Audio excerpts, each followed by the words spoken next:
창세기 1장 1절에 태초에 하나님이 천지를 창조하시니라 라는 말씀으로 시작된 성경은 다양한 문학적 양식을 선용하여 하나님의 마음과 성품, 하나님의 뜻과 계획하심, 그리고 하나님의 가치와 기준, 하나님의 방법을 나타낼 뿐만이 아니라 하나님의 일하심을 구체적으로 나타내 보여주고 있습니다.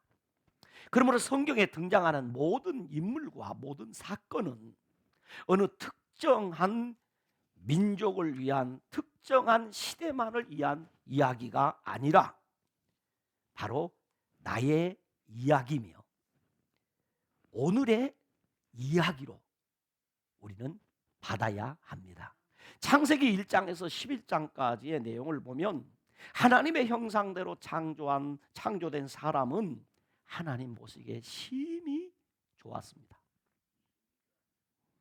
생육하고 번성하여 땅에 충만하여 땅을 정복하고 다스려야 할 그 사람의 마음과 생각, 그리고 계획이 죄악으로 가득하여 항상 악하게 된 것을 아파하시는 하나님의 마음을 담고 있습니다.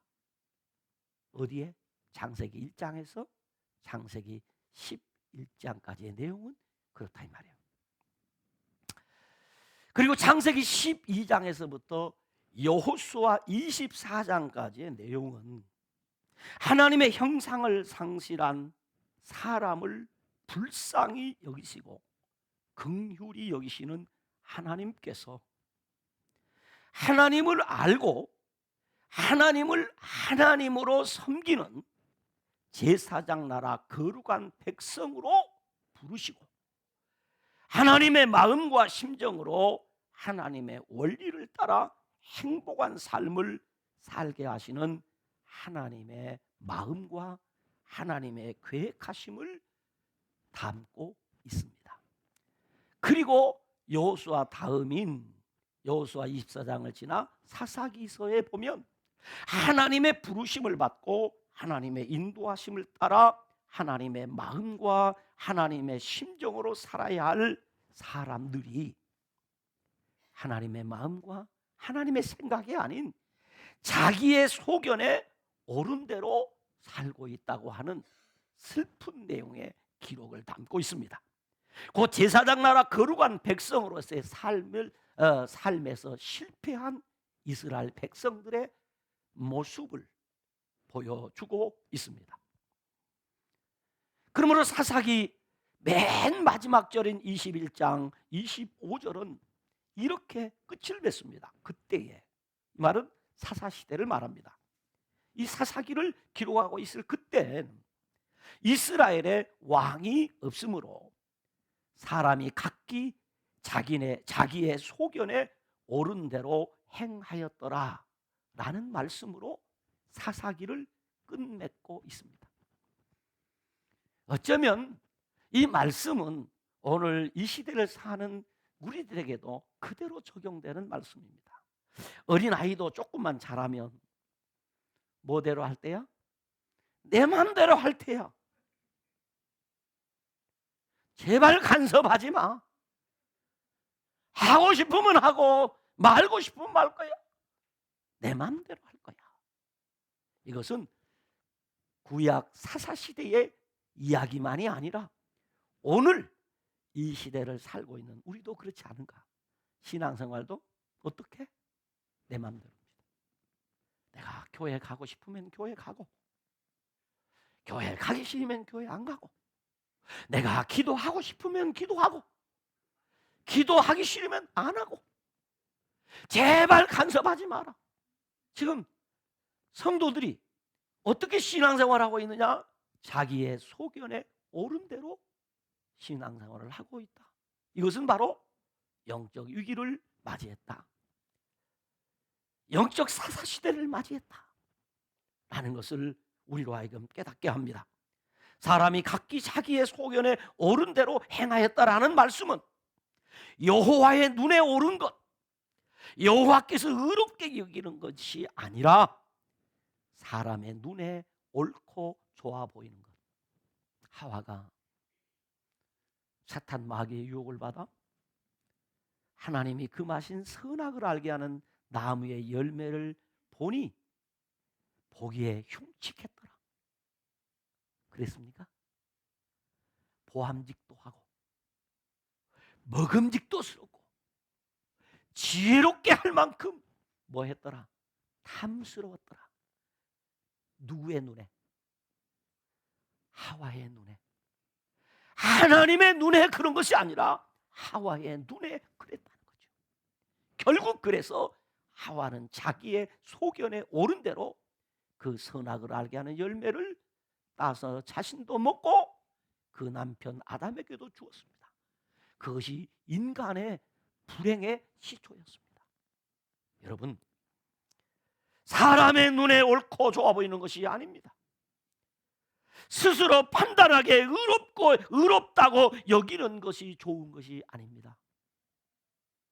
하나님의 눈에 보기에 좋은 것이 좋은 것입니다. 하나님의 말씀에 좋다고 말한 것이 정말 좋은 것입니다. 그런데 사사시대는 그렇지 않았다는 것입니다. 절대 윤리, 절대 신앙, 절대 기준이 없는 시대. 사람마다 선과 진리와 행위의 기준이 바뀌는 시대. 하나님의 율법이 아닌 개인의 생각이 표준이 되는 시대를 성경은 사사시대라고 합니다.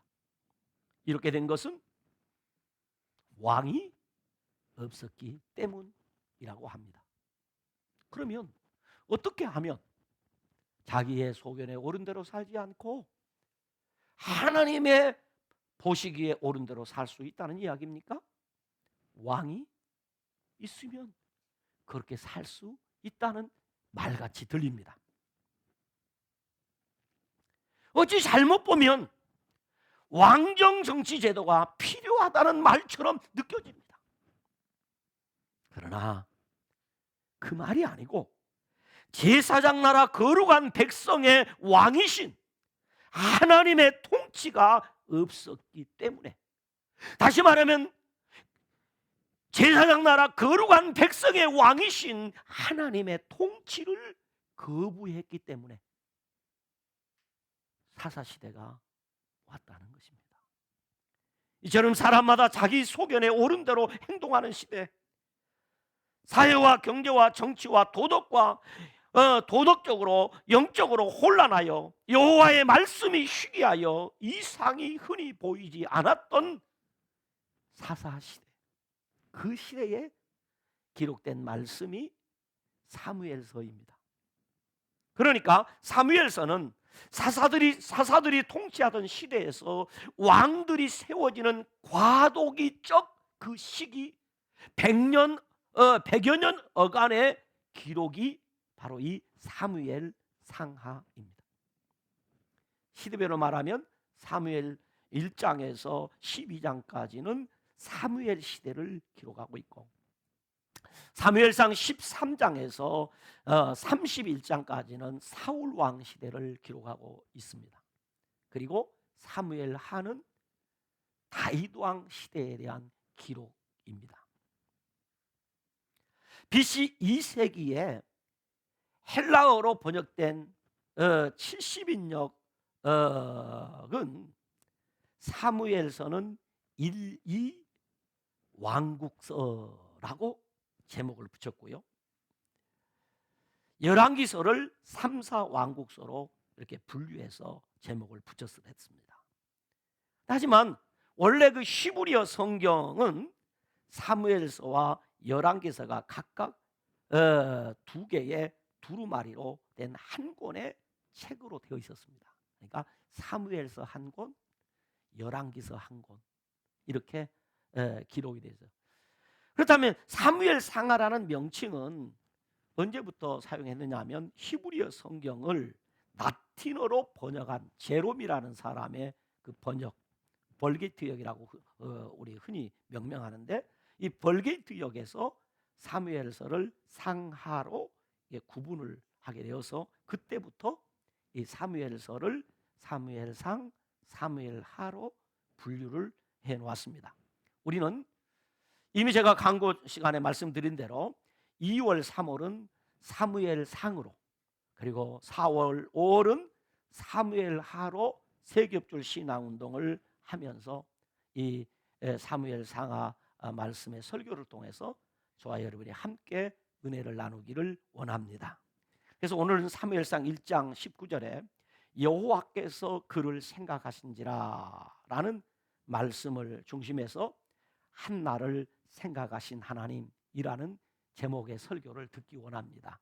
여호와께서 그를 생각하신지라 라는 말씀은 단순히 하나님께서 한나를 잊지 않고 계신다 그런 말이 아닙니다. 하나님이 나를 잊지 않고 계신다 그런 말이 아닙니다. 부모가 되신 분들은 이해가 될 것입니다. 부모는 자식을 잊지 않고만 있습니까? 함께 있어도 좋지만 함께 안 있어도 늘 뇌리 속에서 떠나지 않은 생각은 자녀들에 대한 생각입니다. 곁에 있으면 곁에 있어서 좋고, 잘하면 잘해서 좋고, 좀 멀리 떨어져 있어도 항상 기도하면 자녀들이 먼저 떠오르고 생각나는 것은 어쩔 수 없는 부모의 마음인 것 같습니다. 내가 그 자녀를 섬기는데도 섬김이 늘 부족해서 안타깝고, 무언가 더해주고 싶고 뭔가 잘 되기를 바라는 마음은 부모의 마음이듯이 하나님께서 우리를 단순히 잊지 않고 기억하신다는 뜻의 그 정도의 뜻이 아니라 하나님께서는 한나를 항상 마음속에 담고 있었다. 즉 하나님께서 한나를 자세히 살피고 크게 돌보아 주셨다 라는 뜻이 여호와께서 한나를 생각하신지라 라는 말의 뜻입니다. 성경에는 이 생각하사 혹은 생각하신다 라는 말과 기억하사 혹은 기억하신다는 이 표현을 함께 사용하고 있는 것을 볼 수 있습니다. 아마 설교 중에도 이 두 표현이 계속해서 병행돼서 나올지도 모릅니다. 자, 그렇다면 한나를 생각하신 하나님은 어떻게 하시나? 첫째는 한나가 임신하지 못하도록 한나의 태를 닫으셨습니다. 이해가 안 되죠? 한나를 생각해 주셨으면 한나가 그저 만사 형통하도록 이렇게 해 주셔야 되는데, 하나님께서는 한나를 생각하신 하나님은 한나가 임신하지 못하도록 한나의 태를 닫으셨다 이 말입니다. 오늘 성경 사무엘상 1장에 보면 에브라임 사람 엘가나에게는 한나라는 여인과 분인나라는 이름을 가진 두 여자 아내가 있었습니다. 그런데 성경에 보니까 분인나는 자식이 있고 한나에게는 자식이 없었더라 라고 합니다. 이 한마디 말로 한 여인이 얼마나 불행한 세월을 살고 있는가를 보여주는 표현입니다. 한나는 자식이 없었더라 라고 했습니다. 때문에 매년 실로에 올라가 예배할 때마다 엘가나는 한나에게 재물을 갑절로 주며 사랑을 표현하며 위로했습니다. 그러나 엘가나의 사랑과 위로 때문에 분인나는 한나의 적수가 되어 한나를 슬프게 했습니다. 아니, 한나를 격분시켰습니다. 한나로 하여금 가족과 함께 할 수 없게 했습니다. 마음을 괴롭게 했습니다. 원통함과 격분함으로 울게 했습니다. 그런데 사무엘상 1장 5절과 6절에 보면 반복해서 나오는 표현이 여호와께서 그에게, 그가 누굽니까? 한나에게입니다. 한나에게 임신하지 못하게 하셨다라고 했습니다.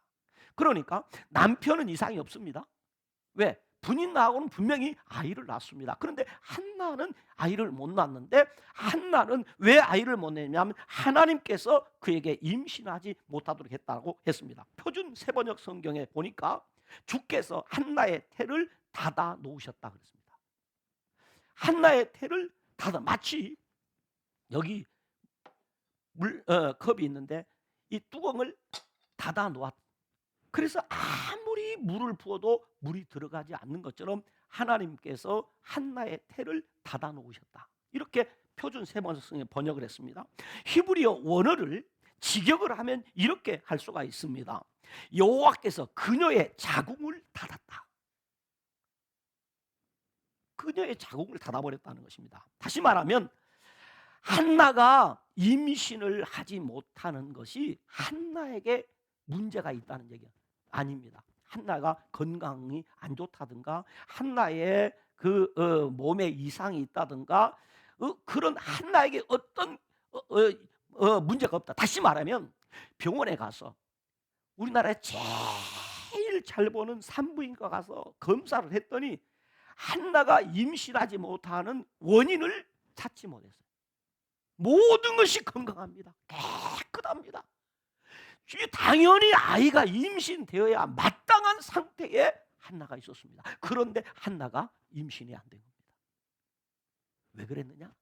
그 이유는 하나님께서 한나의 태를 닫아놓으셨다. 그러니까 한나가 지금 고통을 당하는 그 원인은 누구에게 있다? 하나님께 있다는 겁니다.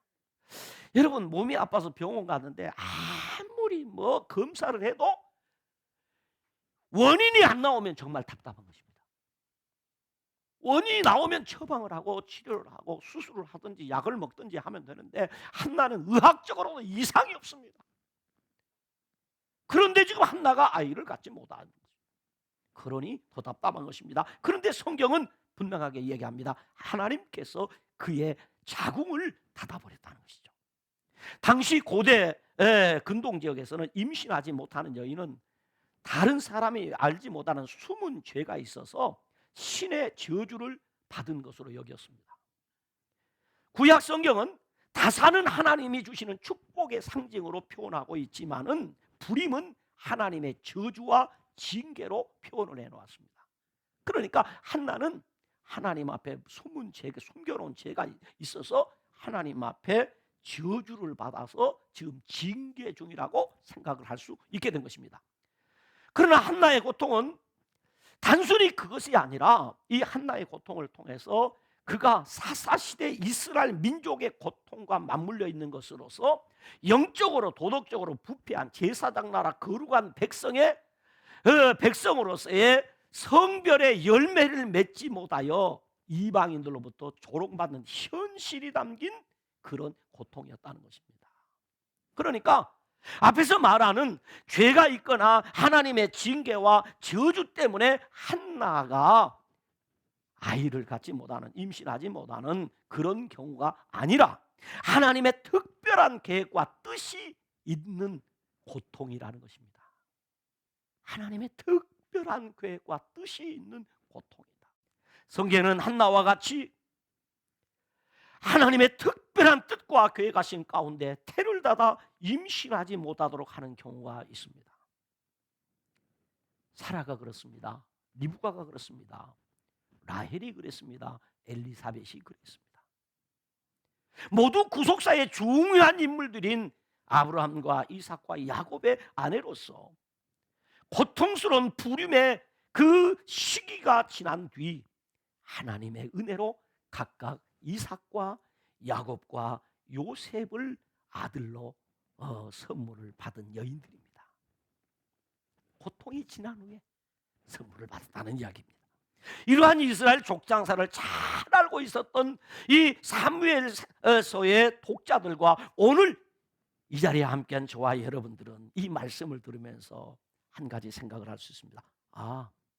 한나도 사라가 이삭을 낳고 라헬이 요셉을 낳은 것처럼 여호와 하나님의 주권적인 역사하심 속에서 위대한 신앙의 인물을 낳게 될 것이라고 하는 것을 우리는 바라보고 그런 믿음을 갖게 됩니다.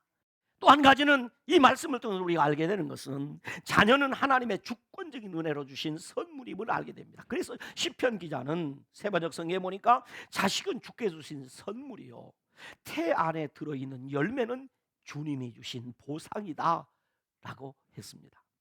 그런데 간혹 믿음이 약한 성도는 하나님은 우리에게 고통을 주시는 분인가? 라는 의문을 갖게 됩니다. 에레미야 29장 11절에 여호와의 말씀이니라 너희를 향한 나의 생각은 내가 하나니 평안이요 재앙이 아니라 너희에게 미래와 희망을 주시는 것이니라 라는 말씀은 어찌 된 것인가? 라는 의문을 가질 수 있습니다. 다시 말하면 왜 하나님이 나를 사랑하시는데 나에게 이런 아픔과 이런 고난을 주시는가? 라는 의문을 가질 수 있단 말입니다. 근데 아닙니다. 하나님이 주시는 고통에는 우리가 아직 깨닫지 못하는 하나님의 더 깊고 오묘한 뜻이 있습니다. 고통에는 뜻이 있다. 따라서 고통에는 뜻이 있습니다. 고통에는 뜻이 있습니다. 고통에는 뜻이 있다. 그렇습니다. 욥에게 고통을 주시는 하나님께서는 귀로만 듣던 하나님을 눈으로 보는 은총 체험과 함께 갑절의 복을 누리게 했습니다.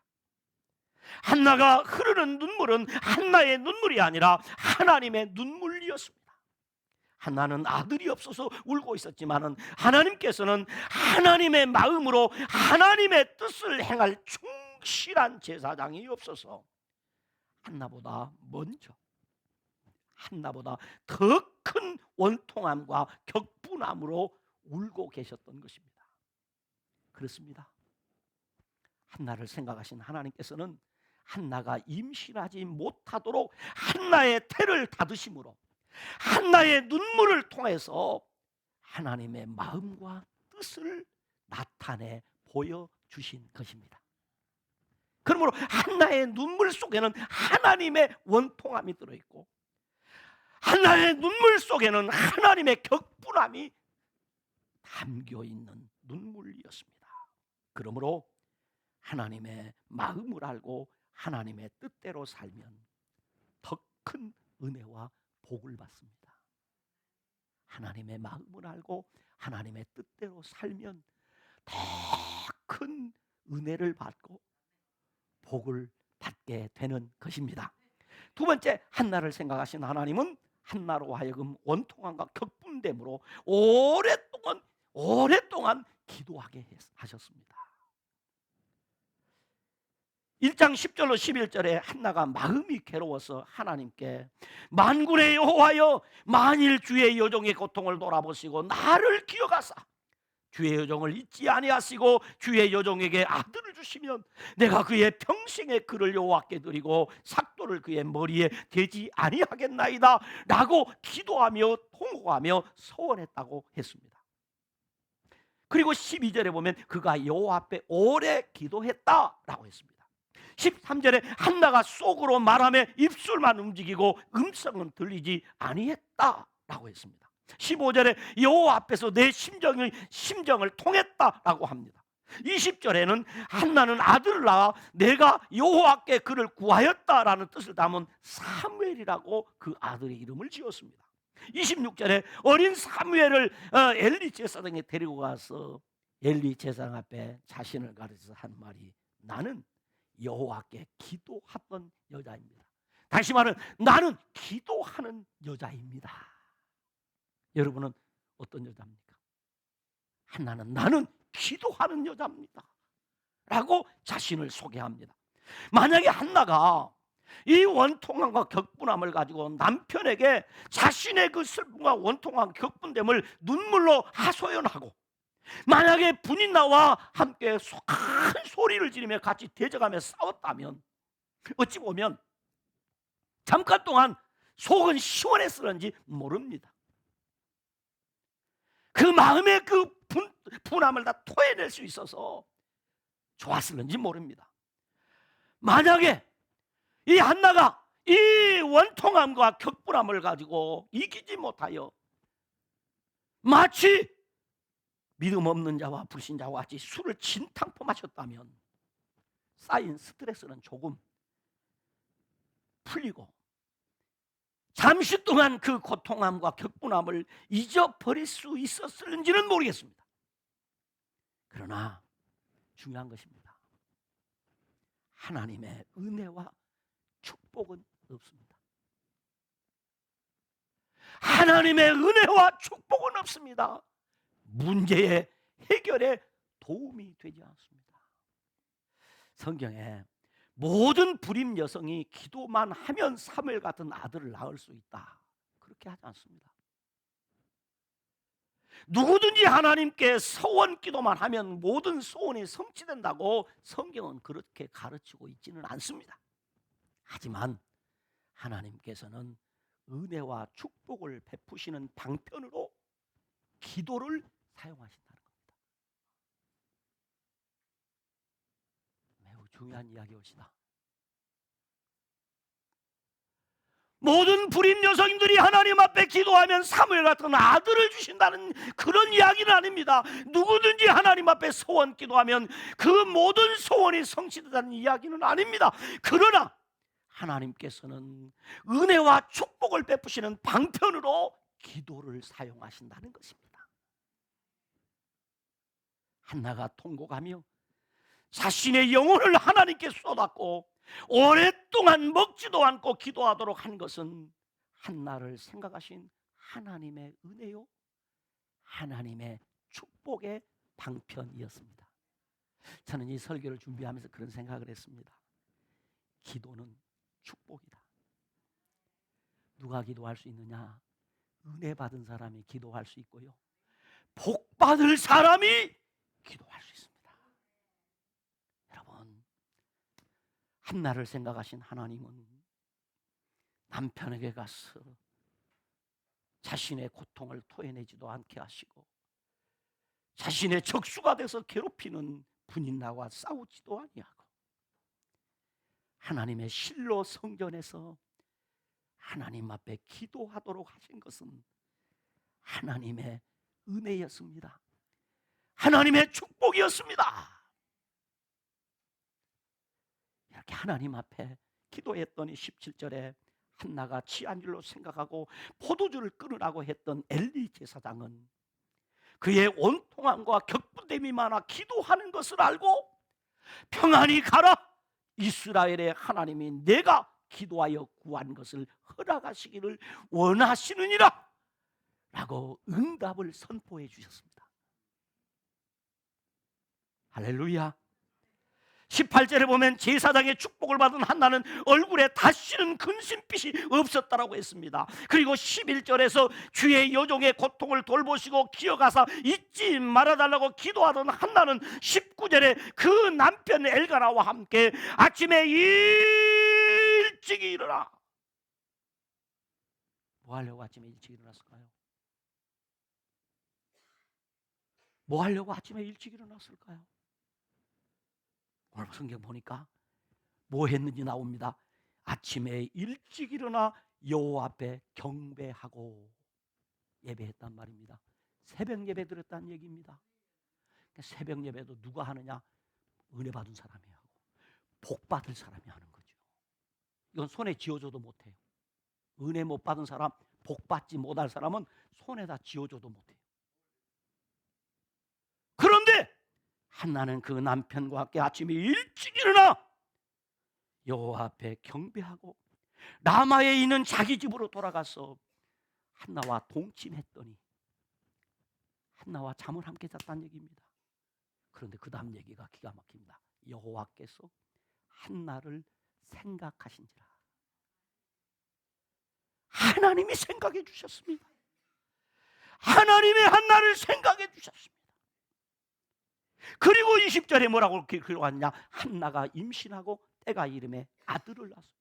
하나님이 생각해 주니까 한나의 문제가 해결됐습니다. 임신했습니다. 아들을 낳았습니다. 그리고 그 이름을 사무엘이라고 지었습니다. 한나를 생각하신 하나님께서는 한나의 기도를 응답해 주셨습니다. 한나가 생각해 주셔야 돼요. 한나를 생각해 주셔야 돼요. 하나님이 나를 생각해 주셔야 됩니다. 그러므로 하나님의 마음을 알고 하나님의 뜻대로 살면 더 큰 은혜와 복을 받습니다. 마지막 세 번째, 한나를 생각하신 하나님은 한나로 하여금 아들을 하나님께 드리는 영광과 기쁨을 누리도록 했습니다. 아들을 하나님 앞에 드리는 영광과 기쁨을 누리도록 했습니다. 11절에 한나는 아까 말한 대로 나시린의 서원 기도를 드렸습니다. 그리고 22절에 보면 아이를 젖대거든 내가 그를 데리고 가서 여호와 앞에 뵙게 하고 거기에 영원히 있게 하리라 라고 하며 오직 한나는 어린 사무엘의 육아에 전념하며 젖대기를 기다렸습니다. 빨리빨리 컸으면 좋겠다 이겁니다. 이 사무엘이 빨리빨리 한 달에 1년씩 클 만큼 컸으면 좋겠어요. 왜? 빨리 하나님 앞에 드리고 싶었어요. 그래서 육아에 집중했습니다. 뭐 하려고? 그 아들을 하나님 앞에 빨리 드리려고.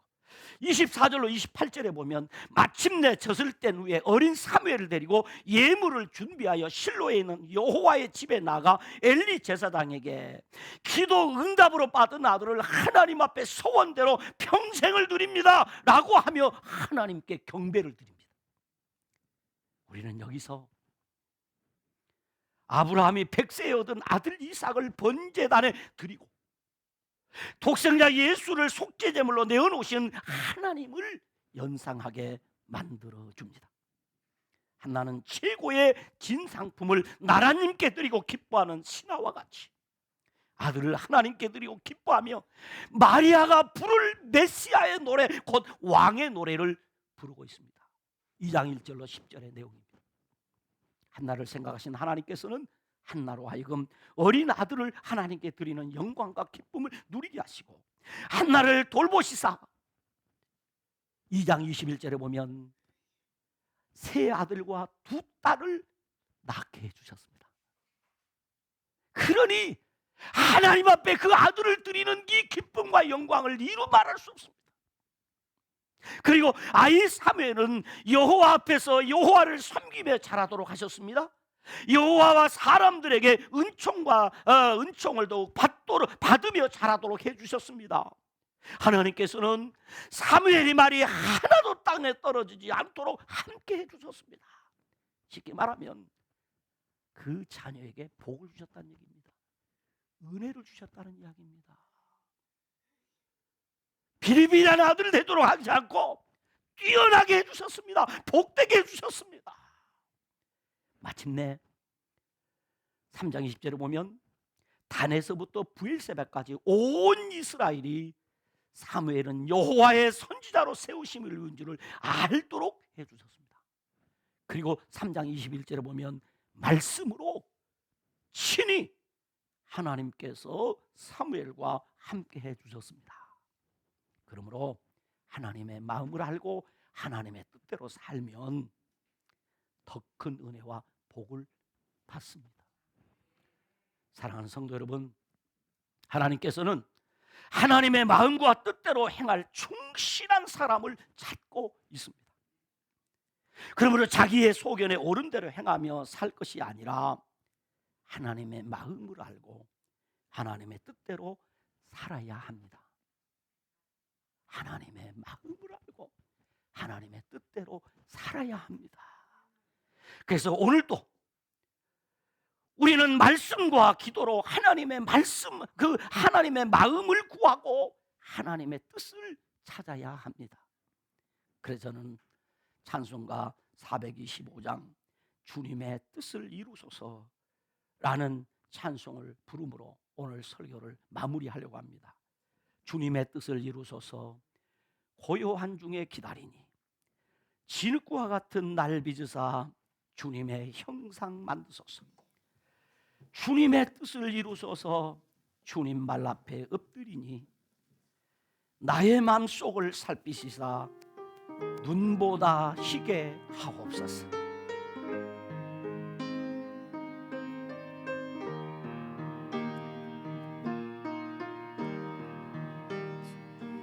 주님의 뜻을 이루소서. 고요한 중에 기다리니 반중에 기다리니 진흙과 같은 날 빚으사 같은 날 빚으사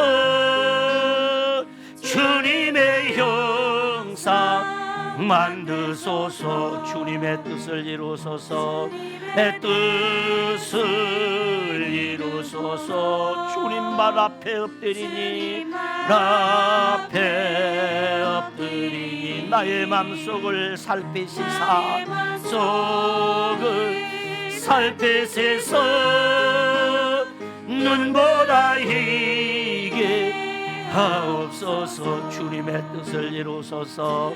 내 뜻을 이루소서. 병들어 몸이 피곤할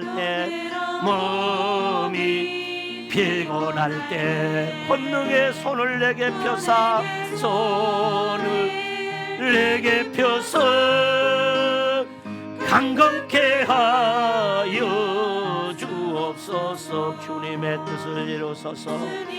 뜻을 이루소서. 온전히 나를 주장하사 주님과 함께 동행함을